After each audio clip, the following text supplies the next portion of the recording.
Hi guys, and welcome back again to the Tech YouTube channel. Since we had few models of lower tier dedicated graphics card on our disposal and a 4K monitor, we decided to do their quick performance overview in 4K gaming environment with one of the three most popular games based by their sheer number of players: Dota 2, Counter-Strike Global Offensive and League of Legends.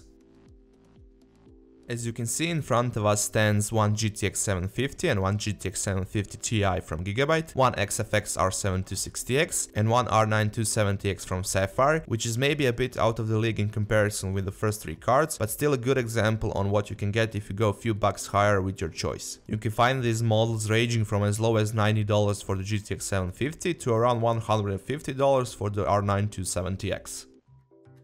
All of the tested models had 2GB of VRAM, which turned out to be a sweet spot for 4K gaming in our chosen titles. Dota 2 and Counter-Strike were occupying somewhere between 1.2 and 1.4GB of memory, while League of Legends took up a modest 600MB. All of that was with maxed out settings in each game, and you can check upon that later on in the graphs.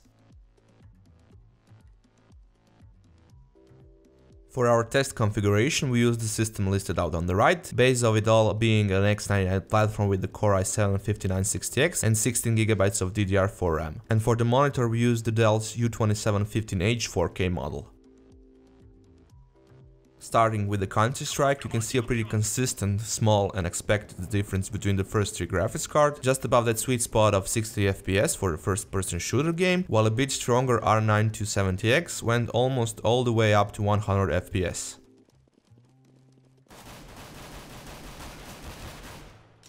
Going to the Dota 2, we can see that we are going just above the 30 FPS mark with first three graphics card, while again the R9 270X comes out as the strongest one and dips a bit below the 60 frame mark. Although we got lower FPS count than with the Counter-Strike, as Dota 2 is more graphically intense, those are still some decent enough numbers, especially since this is a MOBA type of game. If you are in search for a higher frame rate, you can always dumb down the graphical settings to get close to that 60 frames per second, even with our weakest example of graphics card in this comparison.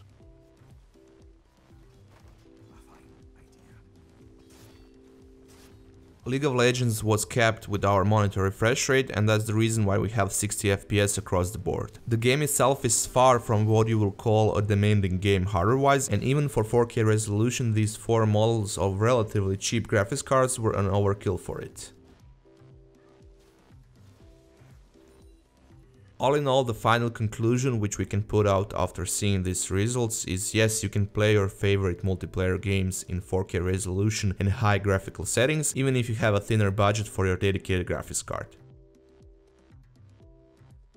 We hope that this quick and straightforward video will answer at least some of your concerns in regards of 4K gaming on the budget. Feel free to give us a thumbs up if you like this video, leave a comment down below if you have any questions about this topic, or leave us some suggestions in regards of the next video, something in line of this. And of course, if you would like to see more of our content, be sure to subscribe to our Tech YouTube channel, or you can always check out our other videos from before.